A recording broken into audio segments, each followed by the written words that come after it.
Annyeonghaseyo teman-teman, ini MPK untuk kamu. Hari ini seperti kemarin kita janji, saya coba lanjut menjelaskan tentang Korea dengan sisi ekonomi. Sudah siap? Mari kita mulai. Setelah selesai Perang 6,25, ekonomi Korea tidak bagus dan kacau banget. Karena sudah ada perang di satu negara, hampir semua infrastruktur dan sistem ekonomi rusak. Jadi waktu itu layak Korea tidak hanya kerja di Korea, tapi kerja di negara yang lain juga. Salah satu negara yang orang Korea paling banyak kerja adalah Jerman Barat. Waktu itu Jerman juga masih belum bersatu. Jadi tahun 1960-an, ada banyak orang Korea di sana sebagai pekerja tambang atau perawat. Kalau antara kalian ada yang tertarik dengan ini, saya rekomendasi satu film namanya Ode to My Father, dalam bahasa Korea 국제 시장. Jadi tahun 50 sampai 60-an, orang Korea sangat rajin. Akhirnya waktu itu beberapa perusahaan besar sudah muncul seperti Samsung, LG, Hyundai, dan lain-lain. Setelah ini, tahun 1988 ada Olimpik Seoul juga. Jadi dari tahun 1960 sampai tahun 1996, ekonomi Korea kelihatan bagus dan dipanggil Miracle on the Han River.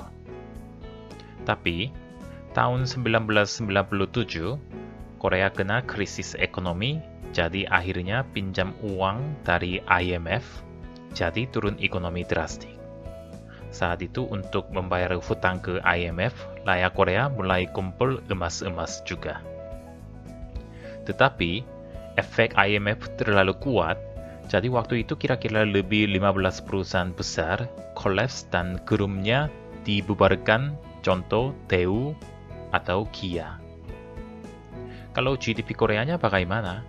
Kalau tahun 2020 GDP-nya kira-kira 1,5 triliun US dollar, jadi rankingnya 10 di seluruh dunia.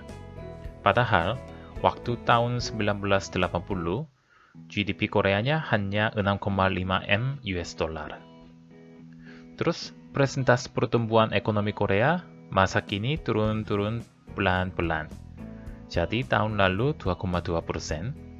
Yang ini dibandingkan seluruh dunia lebih kecil. Tetapi AMRO dari ASEAN bicara persentase pertumbuhan ekonomi Korea tahun ini akan jadi naik kira-kira 3%-an. Bagaimana Korea naik GDP dalam waktu dekat?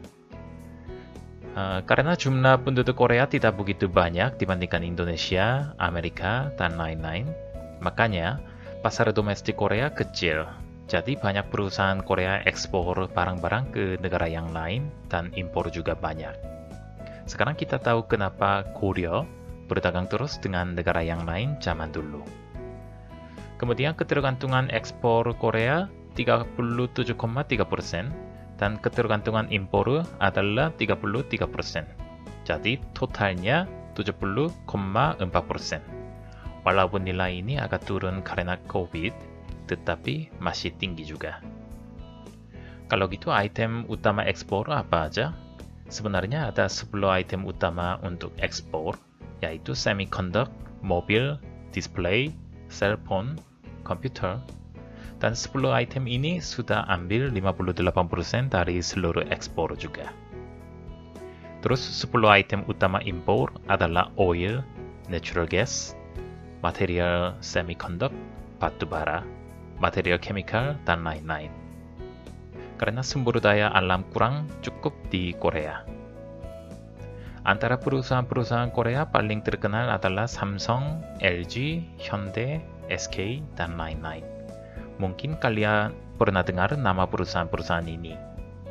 Tertentu akhir-akhir ini LG dan Hyundai Motors sudah memutuskan investasi untuk bikin pabrik materai secara joint venture di daerah Karawang untuk mobil listrik. Terus uang investasinya 10 triliun rupiah dan sudah kesepakatan dengan pemerintah Indonesia juga. Selain ini, PT Krakatau dan POSCO juga sudah ada pabrik di Cilegon sejak tahun 2013. Terus Lotte Chemical juga sudah ada di Indonesia, namanya Lotte Chemical Titan. Dan mereka sedang berpikir invest 5M US dollar untuk bikin cluster bahan kimia di Cilegon juga. Oke teman-teman, sampai ini saya sudah coba menjelaskan tentang Korea secara beberapa sisi. Minggu depan juga saya akan kembali dengan hal-hal yang tertarik tentang Korea. Hari ini juga terima kasih banyak. Happy weekend!